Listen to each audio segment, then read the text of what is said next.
नमस्कार दोस्तों। हमारी आज की कहानी है किस्मत।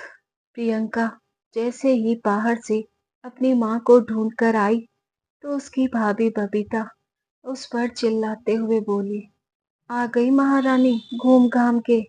अरे कितनी बार कहा है, वह बुढ़िया अब तुझे नहीं मिलेगी। इतनी बड़ी दुनिया है, पता नहीं किस कोने में बैठी होगी और जिंदा भी होगी या नहीं। कितनी बार तुझे समझा दिया, लेकिन फिर भी रोज सुबह शाम उसे खोजने के लिए निकल जाती है, सैर सपाटा करने। अब रसोई में खाना भी बनाना है। पूरे दिन सड़कों पर आवारागर्दी करती रहती हो। दोपहर के 12 बज गए हैं, अभी तक खाने की कोई तैयारी नहीं की।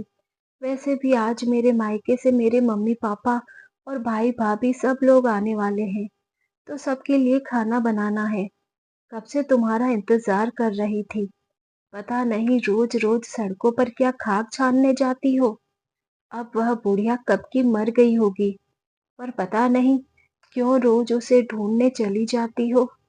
तभी प्रियंका ने रोते हुए कहा, भाभी, रसोई में खाना बनाना है ना, तो मैं खाना बना दूंगी, लेकिन मेरी माँ के बारे में ऐसा मत बोलो। वह चाहे जहाँ भी हो, पर देखना, एक ना एक दिन मैं अपनी माँ को जरूर ढूंढ निकालूंगी। आखिर कहाँ जाएंगी अपनी बेटी को छोड़कर। रोते हुए प्रियंका रसोई की तरफ चल दी।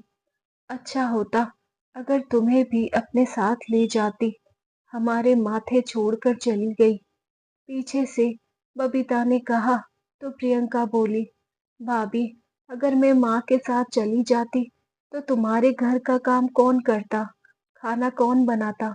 कम से कम मेरी वजह से आपका दोनों समय का खाना तो बना बनाया मिल रहा है। प्रियंका की बात सुनकर बबीता के तन बदन में आग लग गई और पीछे से बबीता के बाल खींचते हुए बोली, बहुत जुबान चलाने लगी है तुम्हारी। रुक, अभी बताती हूँ तुझे। भाभी, मेरे बाल छोड़ दीजिए, मुझे बहुत दर्द हो रहा है। प्रियंका रोते जा रही थी।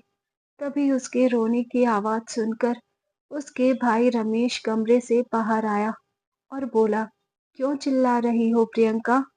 भैया, अभी भी आप मुझ पर ही चिल्ला रहे हो। आपको दिखाई नहीं दे रहा भाभी मेरे बाल पकड़ रही है। अरे, तुमने ही कुछ उल्टा सीधा किया होगा। अरे, कल को पराए घर जाना है, सीखो अपनी भाभी से कुछ, वरना ससुराल जाकर मेरी नाक ही कटवा दोगी। और तुम भी छोड़ दो बबीता, थोड़े दिन में इस मुसीबत को यहाँ से हटा ही देंगे। इतना कहकर रमेश घर से बाहर निकल गया। भाभी, आज आपका समय है। आपको मेरे साथ इतना बुरा व्यवहार करना है, कर लो। देखना, एक दिन हमारा समय भी आएगा और आप देखती रह जाएंगी। आज मैं आपके घर के सारे काम कर रही हूँ, खाना बना रही हूँ, लेकिन एक समय ऐसा भी होगा जब मैं बैठकर खाऊंगी और आप बनाकर खिलाएंगी। प्रियंका की बात सुनकर उसकी भाभी बबीता जोर जोर से हंसने लगी और बोली, रस्सी जल गई पर बल नहीं गया। ऐसा कभी नहीं होगा, सपने में भी मत सोचना।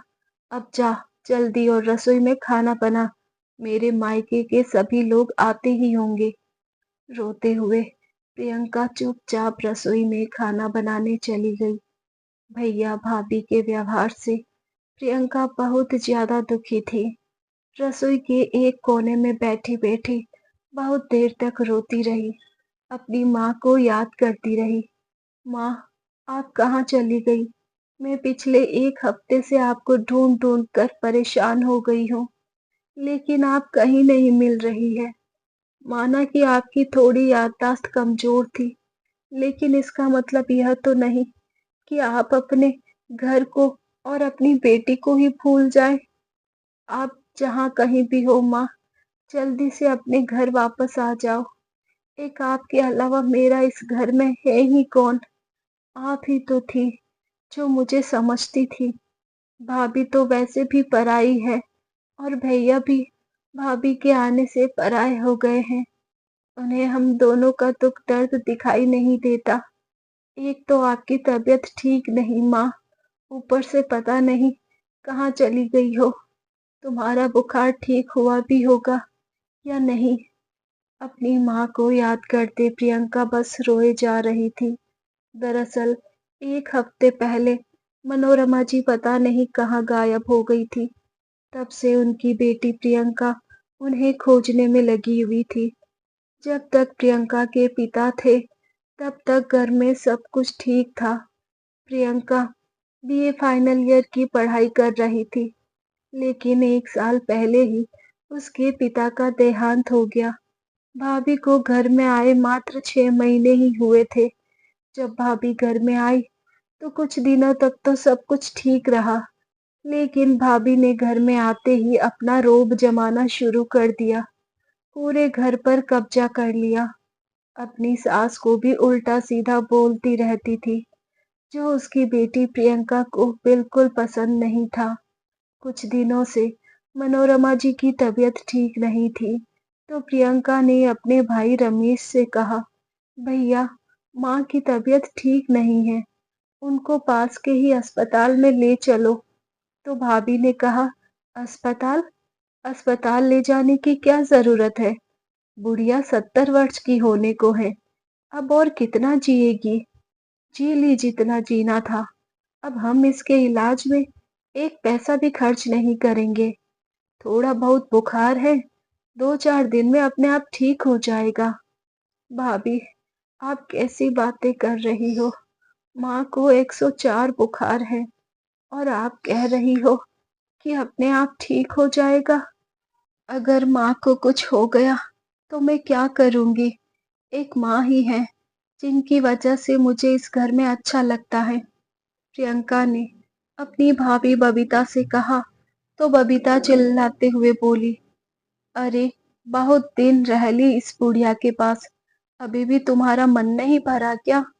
और वैसे भी तुम्हारे लिए जल्दी ही कोई दूल्हा लूला लंगड़ा लड़का देखकर इस घर से विदाई कर देना है। मैं तुम्हें ज्यादा दिन तक इस घर में नहीं रहने दूंगी। बहू की बात सुनकर मनोरमा जी कहने लगी, बहू, मेरी बेटी के लिए दूल्हा लंगड़ा क्यों देखोगी? उसके पिता उसकी शादी के लिए 10 लाख रुपए जमा करा कर गए हैं। उन्हीं पैसों से मैं अपनी बेटी का विवाह करूंगी, और वह भी किसी लंगड़े से नहीं, बल्कि अच्छे लड़के से अपनी बेटी की शादी करूंगी। तभी बबीता ने अपने पति की ओर इशारा करते हुए कहा, देखा रमेश, सुबह से तो बुढ़िया की तबीयत खराब है, लेकिन लड़ने के लिए देखा तुरंत बोल पड़ती है। वैसे तो तुम्हारी माँ की याददाश्त कमजोर हो गई है, उन्हें कुछ याद नहीं रहता, लेकिन देखो, बुढ़िया को 10 लाख रुपए अभी तक याद है। हम नहीं करेंगे कोई इलाज विलाज, कर लो जो करना है। चलो रमेश, यहाँ से। इन माँ बेटियों के मुंह लग कर हम क्यों अपना टाइम वेस्ट कर रहे हैं? कहकर बबीता अपने पति रमेश को लेकर कमरे में चली गई। रात को बबीता अपने पति से बोली, देखो जी, तुम्हारे पिताजी बबीता की शादी के नाम पर जो 10 लाख जमा कर कर गए हैं, उसकी एक फूटी कौड़ी भी मैं उन लोगों को नहीं दूंगी। पिताजी के पैसे और संपत्ति पर हमारा पूरा अधिकार है। अब हम देना चाहें या ना देना चाहें, यह हमारी मर्जी है। लेकिन जब तक यह बुढ़िया हमारे साथ रहेगी, तब तक तो हम उन पैसों को नहीं ले पाएंगे। ऐसा करते हैं, हम पहले बुढ़िया को ही ठिकाने लगा देते हैं। उसके बाद सोचेंगे कि प्रियंका की शादी कितने पैसों में करनी है और कितने में नहीं।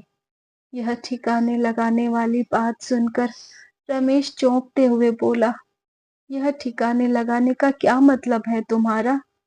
अरे रमेश, तुम्हारी माँ की तबीयत ठीक नहीं रहती है।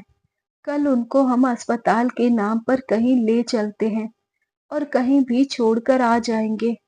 फिर जल्दी से कोई लड़का देखकर तुम्हारी बहन की शादी कर देंगे। नहीं तो यह बुढ़िया पूरे 10 लाख रुपए अपनी बेटी के ब्याह में खर्च करवा देंगी।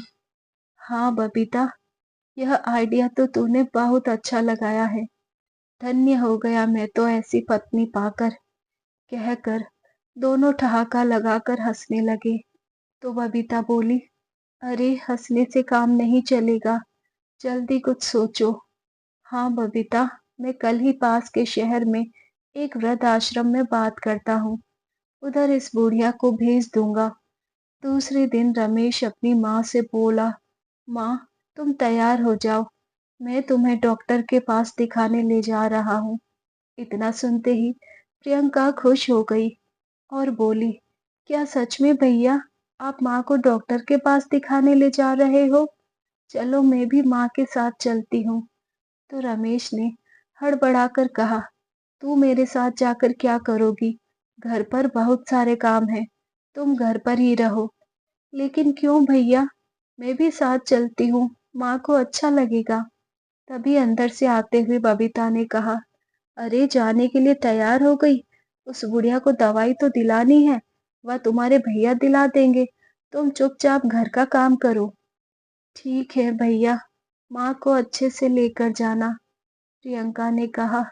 तो रमेश खुश हो गया और मनोरमा जी को लेकर वृद्धाश्रम छोड़ने के लिए चला गया। इधर प्रियंका जल्दी जल्दी घर के काम करके जब कॉलेज जाने लगी, तो उसकी भाभी बबीता ने उसके हाथ से किताबें छीनते हुए कहा, आज से तुम्हारा कॉलेज जाना बंद। बहुत पढ़ाई कर ली तुमने। भाभी, कैसी बातें कर रही हो? आज फाइनल ईयर का मेरा प्रैक्टिकल है।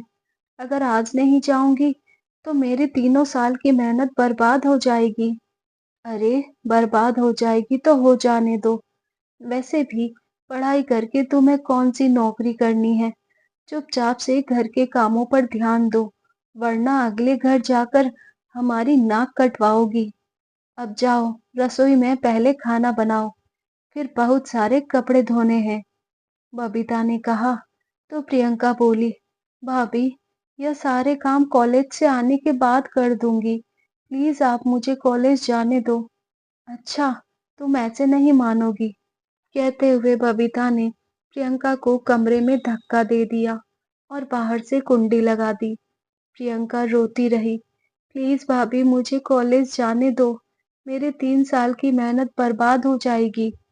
लेकिन बबीता को तो प्रियंका की पढ़ाई लिखाई बिल्कुल पसंद नहीं थी, इसलिए उसने उसकी कॉलेज की छुट्टी होने के बाद लगभग दोपहर के 2 बजने के बाद कमरे का दरवाजा खोला। तो प्रियंका बहुत रोई, बहुत चिल्लाई, लेकिन उसकी भाभी ने उसकी एक न सुनी। तभी थोड़ी देर में रमेश हड़बड़ाता हुआ घर आया और माँ, माँ कहकर चिल्लाने का नाटक करने लगा। रमेश की आवाज सुनकर प्रियंका जल्दी से बाहर आई और रमेश के साथ अपनी माँ को न देखकर पूछने लगी, क्या हुआ भैया, माँ ठीक तो है ना? उनको डॉक्टर को दिखा दिया ना? क्या कहा डॉक्टर ने? तो रमेश घड़ियाली आंसू बहाते हुए बोला, प्रियंका, पता नहीं माँ कहाँ चली गई। डॉक्टर को दिखाने के बाद मैंने उन्हें अस्पताल से बाहर बेंच पर बिठा दिया और मैं उनके लिए जूस लेने चला गया। जब वापस आया तो माँ बेंच पर नहीं थी। चारों तरफ ढूंढा, पर माँ मुझे कहीं भी दिखाई नहीं दी। 2 घंटे से अस्पताल के चारों तरफ की सड़कों को छान मारा, लेकिन माँ कहीं नहीं मिली। यह तुम क्या कह रही हो भैया? ऐसे माँ कहाँ जा सकती है? प्रियंका ने कहा। तो उसकी भाभी ने रमेश की ओर इशारा करते हुए कहा, रमेश, अगर माँ कहीं चली गई तो उनकी तो याददाश्त भी अच्छी नहीं है, तो वह घर वापस कैसे आएंगी? माँ के गुम होने की बात सुनकर प्रियंका फूट फूट कर रोने लगी और बोली, भैया ऐसे कैसे हो सकता है? वैसे तो माँ आपको छोड़कर कहीं नहीं जा सकती। उन्होंने ऐसा कभी नहीं किया, क्योंकि वह जानती हैं कि उनकी याददाश्त कमजोर है। इसलिए जैसा आप कहते हैं वह वैसा ही करती हैं। मुझे भरोसा नहीं हो रहा कि माँ कहीं गुम हो गई हैं या खुद से कहीं चली गई है। तो तुम्हारे कहने का क्या मतलब है? बबीता ने चिल्लाते हुए कहा। तो प्रियंका बोली, भाभी, मेरी माँ ऐसे कहीं नहीं जा सकती। अरे नहीं जा सकती तो तुम्हें क्या लगता है, तुम्हारे भाई अपनी माँ को कहीं छोड़कर आए हैं? अरे देख नहीं रही अपने भाई को, वह भी कितने घबरा रहे हैं माँ के लिए। कितना रो रहे हैं। तुम्हें क्या लगता है वह सिर्फ तुम्हारी ही माँ है? रमेश की भी तो माँ है, उनको भी बराबर का दुख है। प्रियंका कुछ नहीं बोली और तुरंत ही अपना दुपट्टा लेकर अपनी माँ को ढूंढने के लिए निकल पड़ी और अस्पताल के आसपास की सड़कों को छानने लगी कि कहीं उसकी माँ नजर आ जाए। लेकिन उस बेचारी को क्या पता कि उसकी माँ यहाँ नहीं है, क्योंकि उसे तो उसका भाई दूसरे शहर के वृद्ध आश्रम में छोड़कर आ गया है। लेकिन प्रियंका ने अपनी माँ को ढूंढने की आशा नहीं छोड़ी। आज उनको गए हुए पूरा 1 हफ्ता हो गया था। फिर भी वह रोज अपने शहर की हर एक गली में अपनी माँ को ढूंढते हुए अगर दूर से भी किसी बूढ़ी औरत को देख लेती तो प्रियंका भागकर उसके पास जाती, लेकिन फिर निराशा ही हाथ लगती। आज पूरा 1 हफ्ता हो गया था, लेकिन प्रियंका को उसकी माँ नहीं मिली। अपनी माँ को याद करके प्रियंका रसोई के कोने में बैठी बैठी रो रही थी। तभी उसकी भाभी आई और प्रियंका को वैसे बैठे देख कर कहने लगी, ओ महारानी, अभी तक आराम फरमा रही हैं? मेरे मायके के सभी लोगों के आने का समय हो गया है और तुम अभी तक बैठी हो, कुछ भी काम नहीं किया। जल्दी से उठो, जल्दी जल्दी हाथ चलाओ और सारा काम निपटाओ, नहीं तो मुझसे बुरा कोई नहीं होगा। कहकर बबीता दनाते हुए रसोई से बाहर निकल गई। प्रियंका अपने भैया भाभी के व्यवहार से बहुत परेशान थी। एक तो माँ का पता नहीं चल रहा, दूसरा भाई भाभी ने उसकी पढ़ाई भी छुड़वा दी, जबकि उसकी पढ़ाई करने का बहुत मन था। वह पढ़ लिख कर कुछ बनना चाहती थी, कुछ करना चाहती थी। प्रियंका ने उठकर अपने आंसू पोंछे और जल्दी जल्दी खाना बनाने लगी। थोड़ी देर में ही उसकी भाभी के मायके वाले आ गए तो बबीता प्रियंका को ऑर्डर देते हुए बोली कि सारा खाना डाइनिंग टेबल पर लगा देना, हम सब लोग एक साथ बैठकर खाएंगे। तुम्हें सर्व करना पड़ेगा, कहीं तुम हम लोगों के साथ खाना खाने के लिए बैठ जाओगी? ठीक है भाभी, मुझे वैसे भी आप लोगों के साथ बैठकर खाना खाने में कोई दिलचस्पी नहीं है। प्रियंका का दो टूक जवाब सुनकर बबीता गुस्से में आग बबूला हो गई। उसका यह स्वाभिमानी रूप बबीता को बिल्कुल भी पसंद नहीं था। उसने कहा, तुम्हें तो मैं बाद में देखूंगी, अभी तुम जल्दी से हमारे लिए खाना सर्व करो। तो प्रियंका सबके लिए खाना डाइनिंग टेबल पर लगाने लगी। तभी सभी लोगों के खाना खा लेने के बाद बबीता ने प्रियंका से कहा कि बाहर वाले कमरे में ड्राइवर बैठा है, उसको भी खाना परोस दो। तो प्रियंका उसके लिए खाना लेकर गई, जो एक नवयुवक कुर्ता पजामा और गले में साफी डालकर बैठा हुआ था। पैरों में हवाई चप्पल पहनी थी। प्रियंका उसे खाना देकर जब वापस आई तो उसकी भाभी अपने घर वालों के सामने प्रियंका से बोली, क्यों प्रियंका, लड़का तो पसंद आया ना तुझे? तो प्रियंका ने कहा, भाभी, आप यह क्या कह रही हैं? मुझे कुछ समझ नहीं आया। तो बबीता के मायके वाले सब लोग खिलखिलाकर हंस पड़े। तभी उसकी भाभी की माँ ने कहा, अरे बबीता के कहने का मतलब है कि जो ड्राइवर को तुम अभी खाना देकर आई हो, उसी के साथ बबीता ने तुम्हारा रिश्ता तय कर दिया है। अगले 8 दिनों में तुम्हारी शादी है। तो प्रियंका रोने लगी, नहीं भैया भाभी, ऐसा नहीं कर सकते, ऐसे में इतनी जल्दी शादी नहीं कर सकती। अभी तो मुझे अपनी माँ को ढूंढना है, जब मेरी माँ वापस मिल जाएगी तभी मैं शादी करूंगी। मैं माँ के बिना शादी नहीं करूंगी। तो रमेश ने चिल्लाते हुए कहा, अगर माँ नहीं मिली तो क्या पूरी जिंदगी तुम शादी नहीं करोगी? और वैसे भी माँ की इतनी उम्र हो गई थी, शहरों में इतने सारे गाड़ी वाहन चलते हैं, पता नहीं कहीं टकरा वकरा गई होगी, क्या हाल हुआ होगा, वापस आएगी भी या नहीं? अगर वह कभी वापस नहीं आई तो क्या तुम कभी शादी नहीं करोगी? एक तो हम अपने भाई भाभी होने का फर्ज अदा कर रहे हैं, ऊपर से हमें ही नखरे दिखा रही है। बेचारी प्रियंका की अपने भाई भाभी और उसके मायके वालों के आगे एक न चली। हफ्ते भर में ही प्रियंका की शादी प्रशांत से कर दी। विदाई के समय बहुत रोई थी, क्योंकि उसे अपनी माँ की बहुत याद आ रही थी। आज उसकी माँ उसके साथ नहीं है। पिता तो पहले ही छोड़कर चले गए थे।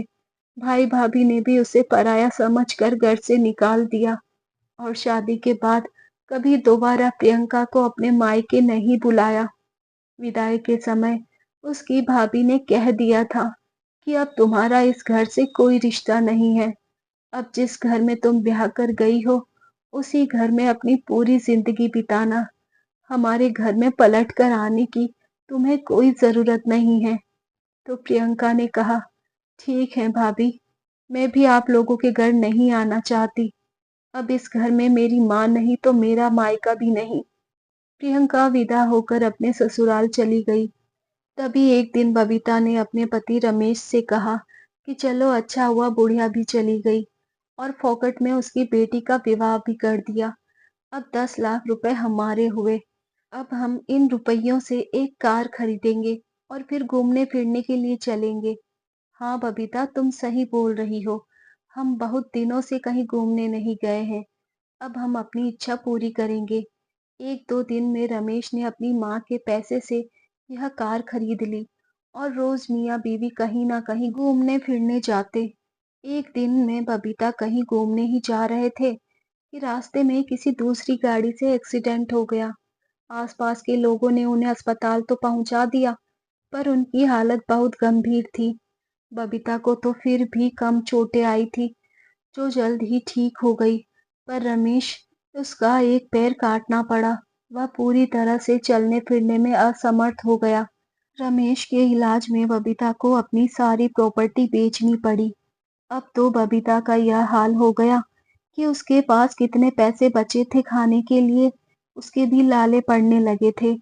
हालांकि साल भर तक रमेश का इलाज चलने के बाद वह अपने एक पैर पर चलने लगा, लेकिन अब उसके पास संपत्ति के नाम पर कुछ नहीं बचा था और 1 साल तक न जाने के कारण उसे अपनी नौकरी से भी हाथ धोना पड़ा। थक हार कर बबीता ने ही अपने पति से कहा कि वह कुछ काम करना चाहती हैं, जिससे घर में 4 पैसे आए और हम दोनों के खाने पीने का इंतजाम हो सके। तो रमेश कहने लगा कि बबीता, तुम इतनी पढ़ी लिखी नहीं हो, फिर भी तुम क्या करोगी? तो बबीता बोली, मैं कुछ भी कर लूंगी। हमारे पड़ोस की कुछ औरतें हैं, शादी विवाह में पूरे महीने का काम करती हैं, मैं वही काम कर लूंगी। तो रमेश के पास कोई चारा नहीं था, इसलिए उसने हाँ बोल दिया। अब बबीता भी अपने पड़ोसियों के साथ शादी विवाह में पूरियां बेलने का काम करने लगी। ऐसी मुसीबत के समय में सारे रिश्तेदारों ने भी मुंह मोड़ लिया था। अब बबीता को काम पर जाते हुए 1 महीना हो गया था। तभी एक दिन उसने रमेश से कहा, सुनो जी, कल हमें पास के शहर में एक बहुत बड़े सरकारी अफसर के घर खाना बनाने के लिए जाना है। उसके बेटे के पहले जन्मदिन की बहुत बड़ी पार्टी है। मैंने तो सुना है दोनों पति पत्नी बहुत बड़े सरकारी अफसर हैं। उनके आगे पीछे बहुत गाड़ियां चलती हैं। वहां हमारी पूरियां बेलने के लिए जाना है। मेरे साथ जाने वाली कमला ने बताया है कि दोनों पति पत्नी डीएम और एसडीएम हैं। मैं सोच रही हूँ काम होने के बाद उन दोनों के आगे हाथ जोड़कर अपनी स्थिति बताकर कुछ पैसे मांग लूंगी। वे लोग हमारी आप बीती सुनकर मदद जरूर करेंगे। रमेश बोला, ठीक है बबीता, तुम्हें जो ठीक लगे वह करना, क्योंकि अभी तो हम एक एक पाई के लिए मोहताज हैं। अगर कोई हमारी मदद कर दे तो अच्छा है। दूसरे दिन बबीता पूरियां बनाने के लिए उस घर में पहुंच गई। घर देखकर बबीता की आंखें फटी की फटी रह गई, क्योंकि वह घर नहीं बल्कि एक बड़ा सा बंगला था। बाहर एक बहुत बड़ा गेट लगा हुआ था।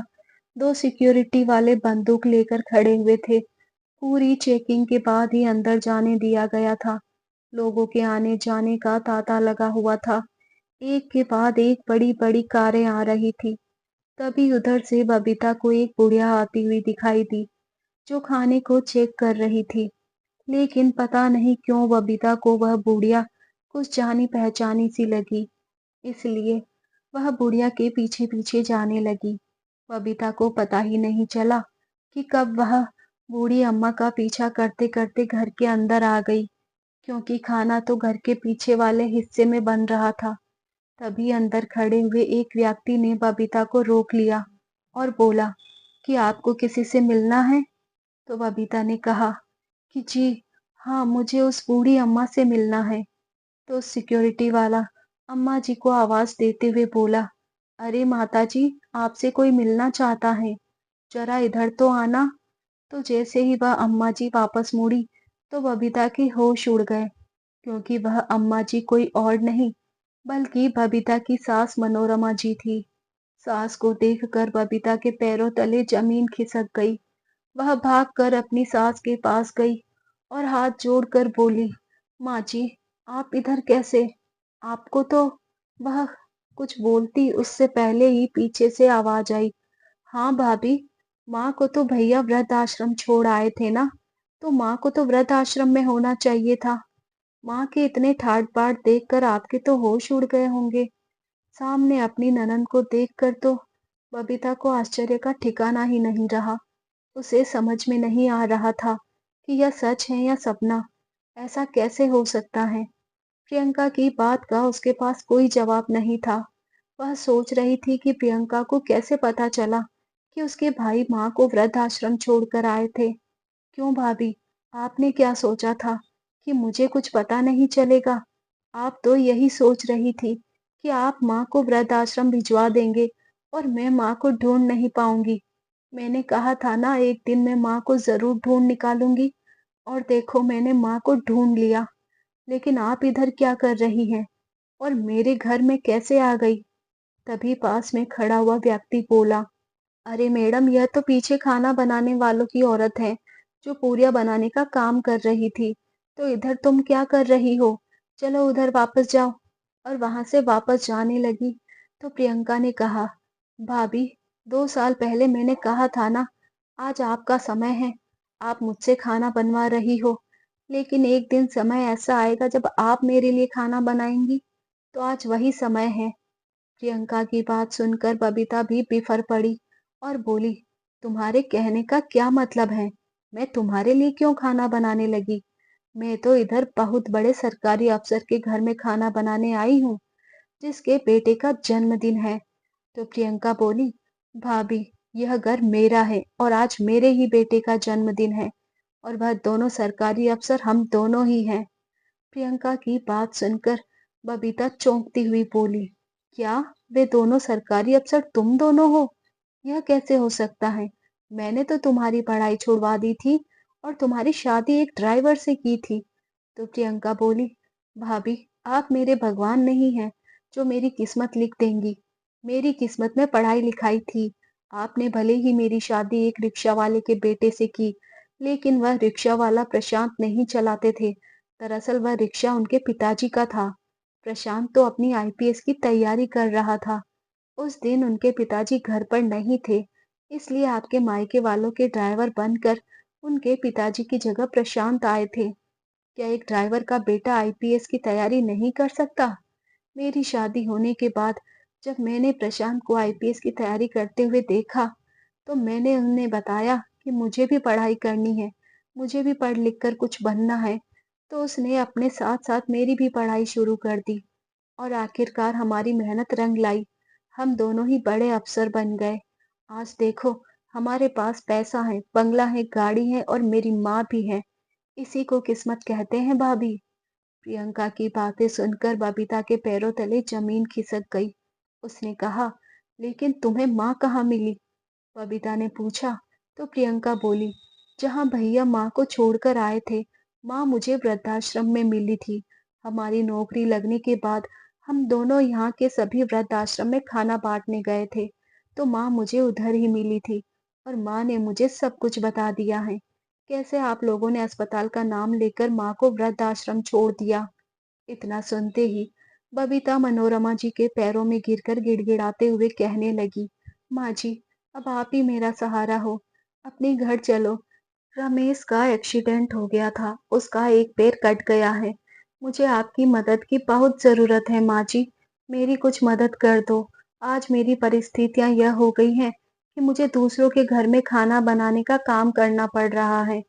तो मनोरमा जी बोली, बहू, किस्मत कब किसको क्या रंग दिखा दे, किसी को पता नहीं चलता। तुमने मेरी और मेरी बेटी के साथ बुरा करने में कोई कसर नहीं छोड़ी, और आज जब तुम्हारे साथ बुरा हुआ तो हमसे मदद करने की उम्मीद कर रही हो। अब मैं तुम्हारी कोई मदद नहीं कर सकती। तुम्हें अपने ही किया का फल मिल रहा है। अपनी सास और ननंद की बात सुनकर बबीता जली भुनी जा रही थी। उसे अपनी किस्मत पर बड़ा गुस्सा आ रहा था, लेकिन कर भी क्या सकती है। इसलिए वह अपना सा मुंह लेकर वहां से वापस चली गई। तो दोस्तों, आपको यह कहानी कैसी लगी कमेंट करके जरूर बताएं। कहानी अच्छी लगी हो तो प्लीज वीडियो को लाइक करें, चैनल को सब्सक्राइब करें। मिलते हैं नई कहानी के साथ। धन्यवाद।